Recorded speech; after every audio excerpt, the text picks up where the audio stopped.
കുട്ടിക്കാലത്ത് അടുത്തുള്ള കടയിൽ നിന്ന് കാസറ്റ് എടുത്തുകൊണ്ട് വന്നിട്ട് സിനിമ കാണുമായിരുന്നു. ആ കൂട്ടത്തിൽ കണ്ടൊരു പടമാണ് മിഷൻ ഇമ്പോസിബിൾ.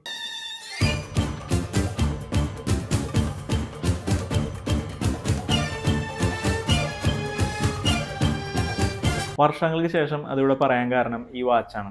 ഇതാണ് കാസിയോ DW290-1V. G-Shockനൊപ്പം നിൽക്കാൻ പറ്റിയ ഒരു സ്റ്റാൻഡേർഡ് സീരീസ് വാച്ച്. ഹായ് കൂട്ടുകാരെ, എല്ലാവർക്കും ടെക്ലോട്ടോപ്പിയുടെ അടുത്ത വീഡിയോയിലേക്ക് സ്വാഗതം. 1996 ഇറങ്ങിയ മിഷൻ ഇമ്പോസിബിൾ 1 ആണ് ഈ ഒരു വാച്ചിന് ലോക ശ്രദ്ധ നേടിക്കൊടുത്തത്. വളരെ ബുദ്ധിപരമായിട്ടുള്ള ഒരു പ്രൊഡക്റ്റ് പ്ലേസ്മെന്റ് ആയിരുന്നു അത്. ഒരു കോവർട്ട് ഇന്റലിജൻസ് ഓപ്പറേറ്റീവ് ആയിട്ട് വേഷമിട്ട ടോം ക്രൂസിന് അവർക്കൊരു G-Shock കൊടുക്കുമായിരുന്നു. പക്ഷേ G-Shockന്റെ പകുതി മാത്രം വിലയുള്ള, എന്നാൽ G-Shockന്റെ തുല്യമായിട്ടുള്ള ഫീച്ചറുകളുള്ള ഈ ഒരു വാച്ചാണ് അവർ തിരഞ്ഞെടുത്തത്. ഫീച്ചറിൽ മാത്രമല്ല, ഡിസൈനിലും G-Shockനോട് വളരെയധികം സാമ്യമുള്ള ഒരു വാച്ചാണത്. തുടക്കത്തിലേ പറയാം, ഈ ഒരു വാച്ച് ഇന്ത്യയിൽ ഇപ്പോൾ ലഭ്യമല്ല. പക്ഷെ ഇതിന് പകരം ഉപയോഗിക്കാൻ പറ്റിയ മറ്റൊരു നല്ല വാച്ച് ഉണ്ട്. അതിനെക്കുറിച്ച് നമുക്ക് ലാസ്റ്റിൽ പറയാം. ഈ വാച്ച് പോപ്പുലർ ആയതിനു ശേഷം മിലിറ്ററിയിലും വ്യാപകമായിട്ട് ഉപയോഗിച്ചു വന്നൊരു മോഡലാണത്. മാത്രമല്ല, പല മുതിർന്ന സൈനിക തലവന്മാരും ഈ ഒരു വാച്ച് ഉപയോഗിക്കുന്ന ഫോട്ടോ നിങ്ങൾ കണ്ടിട്ടുണ്ടാവും. അതിന് മാത്രം എന്ത് പ്രത്യേകതയാണ് ഈ വാച്ചിലുള്ളത്?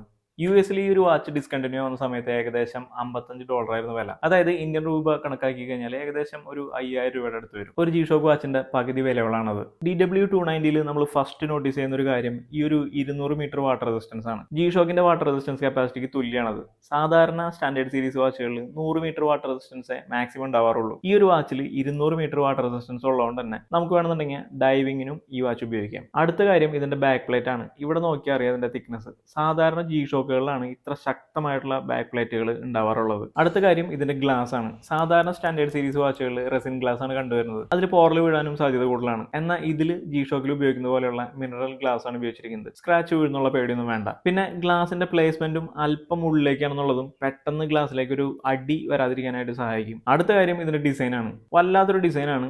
ഇതൊരു റെസിൻ ബിൽറ്റ് വാച്ചാണ്. 47 മില്ലിമീറ്റർ ആണ്. ലെഗ് ടു ലെഗ് നോക്കി കഴിഞ്ഞാൽ 51 മില്ലിമീറ്റർ ഉണ്ടാവും. 14.3 മില്ലിമീറ്റർ ആണ് ഇതിന്റെ തിക്നെസ്. 19 മില്ലിമീറ്റർ സ്ട്രാപ്പാണ് യൂസ് ചെയ്തിരിക്കുന്നത്. ഒരു പെയർ ഷേപ്പാണ് ഇതിന്റെ കേസിന്. എന്നാൽ ബാക്ക് പ്ലേറ്റ് നോക്കിയാൽ അതേ പെയർ തലമറിച്ചിട്ട പോലെ തോന്നും. എല്ലാവർക്കും ഇഷ്ടപ്പെടുന്ന ഒരു ഷേപ്പ് അല്ല ഇതിന്റെ. പക്ഷേ ഇതിന്റെ ഡിസൈൻ വളരെ ബുദ്ധിപരമായിട്ടുള്ള ഒരു ഡിസൈൻ ആണ്. ഈ വാച്ചിന്റെ സ്വിച്ചസ് നമ്മൾ ഉപയോഗിക്കുന്ന സമയത്ത് ഈ ഒരു ചെരിവുകൾ വളരെ യൂസ്ഫുൾ ആണ്. നമ്മളൊരു 5600 സീരീസ് ഉപയോഗിക്കുന്നതിനേക്കാൾ എളുപ്പമായിട്ട് ഈ വാച്ച് ഉപയോഗിക്കാൻ പറ്റും. നമ്മുടെ പിടുത്തം വരുന്നത് ഇങ്ങനെയാണ്. അത് മാത്രമല്ല, പെട്ടെന്ന് ഉപയോഗിക്കേണ്ട ലൈറ്റ് മോഡ് ബട്ടണുകൾ വളരെ വലുതായിട്ടാണ് കൊടുത്തിരിക്കുന്നത്. ടൈമർ സ്റ്റാർട്ട് സ്റ്റോപ്പ് ബട്ടൺ അതിനേക്കാൾ കുറച്ചുകൂടി ചെറുതാണ്, എന്നാൽ ഉയർന്നു തന്നെയാണ് ഇരിക്കുന്നത്. അതേസമയം അഡ്ജസ്റ്റ് ബട്ടൺ ഈ ഒരു ബ്ലോക്കിന്റെ ഉള്ളിലേക്ക് കയറിപ്പോയ പോലെയാണ് ഇരിക്കുന്നത്. ഇത് മിലിറ്ററിയിലൊക്കെ ഒരുപാട് ഉപയോഗിച്ച മോഡലാണെന്ന് നേരത്തെ പറഞ്ഞില്ലേ. ആ ഒരു സംഭവം അവരെ മനസ്സിൽ കൊണ്ടുകൊണ്ട് തന്നെ ഡിസൈൻ ചെയ്തതാണ്. അതായത് അറിയാതെ പോലും കൈതട്ടി സമയം തെറ്റിപ്പോകാണ്ടിരിക്കാനായിട്ട് ഈ ഒരു ഡിസൈൻ സഹായിക്കും. പിന്നെ ഇവിടെ മുകളിൽ കുറച്ച് ബംസ് കാണാം. അതെല്ലാം ഗ്ലാസിനെ പ്രൊട്ടക്ട് ചെയ്യാനായിട്ട് സഹായിക്കും. അടുത്തൊരു ഇമ്പോർട്ടന്റ് കാര്യം, ഇതൊരു ഇലക്ട്രോലൂമിനസൻസ് ബാക്ക് ലൈറ്റ് ഉള്ള വാച്ച് ആണെന്നുള്ളതാണ്. അതിവിടെ എഴുതി വെച്ചിട്ടുണ്ട്.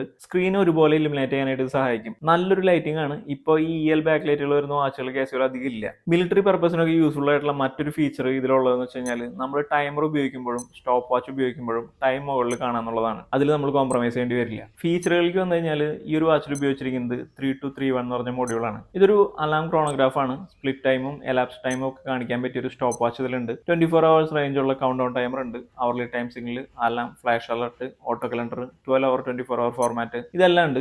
സമയം കൂടാണ്ട് PM, മന്ത്, ഡേ, ഡേറ്റ് എല്ലാം കാണിക്കും. +or-15 seconds per month ആണ് ഈ വാച്ചിന്റെ ആക്യുറസി. അതൊരു നല്ല ആക്യുറസി ആണ്. ശ്രദ്ധിക്കേണ്ട ഒരു കാര്യം എന്ന് വെച്ച് കഴിഞ്ഞാൽ ഇതിൽ വേൾഡ് ടൈം ഇല്ല എന്നുള്ളതാണ്. 2 years ആണ് ഈ വാച്ചിന്റെ ബാറ്ററി ലൈഫ്. 56 ഗ്രാമാണ് ഈ വാച്ചിന്റെ ഭാരം. വലിയ വെയിറ്റ് ഒന്നുമില്ല. സാധാരണ കാസിയോ വാച്ചുകളെ അപേക്ഷിച്ച് നോക്കുമ്പോൾ ഇതൊരു മീഡിയം ഗണത്തിൽപ്പെടുത്താവുന്ന വാച്ചാണ്. ഇനി ഉപയോഗിക്കാൻ എങ്ങനെയുണ്ടെന്ന് വെച്ച് കഴിഞ്ഞാൽ വളരെ കംഫർട്ടബിൾ ആണ്. എൻ്റെ ഒരു 6 inch റിസ്റ്റ് ആണ്. അതുകൊണ്ട് തന്നെ വാച്ച് അല്പം വലുതായി തോന്നിക്കും. എങ്കിലും ഉപയോഗിക്കുമ്പോൾ എനിക്കിത് വളരെ ഈസി ആയിട്ടാണ് തോന്നിയിട്ടുള്ളത്. ബൈയിങ് ലിങ്ക് ചോദിച്ചു കഴിഞ്ഞാൽ തരാനില്ല കേട്ടോ. കാരണം എന്താ വെച്ച് കഴിഞ്ഞാൽ ഈ ഒരു വാച്ച് ഇന്ത്യയിൽ അവൈലബിൾ അല്ല. പക്ഷേ അതുകൊണ്ട് ആരും വിഷമിക്കേണ്ട. കാരണം എന്താണെന്ന് വെച്ച് കഴിഞ്ഞാൽ ഇതേ പവറോടെ ഇതിലും കൂടുതൽ ഫീച്ചറോടെ ഇവന്റെ പിൻഗാമിനെ കാസിയോ ഇന്ത്യയിൽ ഇറക്കിയിട്ടുണ്ട്. അവനാണ് കാസിയോ DW291H സീരീസ്. 3595 രൂപയെ ഈ വാച്ചിന് വിലയുള്ളൂ. പക്ഷെ ഇപ്പോൾ ഞാൻ മുമ്പ് പറഞ്ഞ എല്ലാ ഫീച്ചേഴ്സും പ്ലസ് വേൾഡ് ടൈമും ഈ വാച്ചിലുണ്ട്. ഒരു മോസ്റ്റ് അണ്ടർ റേറ്റഡ് വാച്ചാണിത്. നിങ്ങൾക്ക് ഈ വാച്ചിന്റെ ഒരു ഡീറ്റെയിൽ റിവ്യൂ ആണെന്നുണ്ടെങ്കിൽ കമന്റ് ചെയ്താൽ മതിട്ടാ. ഇത്രയും പറഞ്ഞു കഴിയുമ്പോൾ നിങ്ങൾ ആലോചിക്കും, അങ്ങനെയാണെന്ന് വെച്ചാൽ പിന്നെ എന്തിനാ G-Shock വാങ്ങുന്നത്, ഇത് വാങ്ങിയാൽ പറയുന്നു. പക്ഷേ G-Shockലുള്ള വളരെ വലിയൊരു സംഭവം ഈ ഒരു വാച്ചിലില്ല. അതാണ് ഷോക്ക് റെസിസ്റ്റൻസ്. G-Shock വാച്ചുകളിൽ മൊഡ്യൂൾ ആ ഒരു കേസിൻ്റെ ഉള്ളിൽ സസ്പെൻഡ് ചെയ്തിട്ടാണ് ഇട്ടിരിക്കുന്നത്. അതായത് ഒരു ഫൈൻ റെസിൻ കുഷനിങ് അതിനുണ്ട്.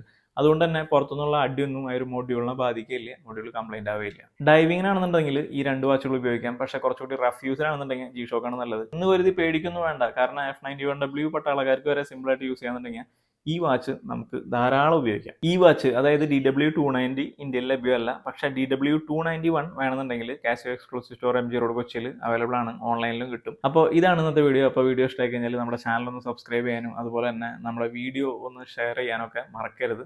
അതുപോലെ തന്നെ ലൈക്ക് ചെയ്യുക. പിന്നെ നമ്മുടെ ഇൻസ്റ്റാഗ്രാം ചാനലിൻ്റെ ടെക്ലൂട്ടാപ്പി തന്നെയാണ് പേര്, അതുകൂടി ഒന്ന് ഫോളോ ചെയ്യാൻ മറക്കല്ലേട്ടാ. ഓക്കെ, അപ്പോൾ അടുത്ത വീഡിയോയിൽ വീണ്ടും കാണുന്നതായിരിക്കും. ബൈ.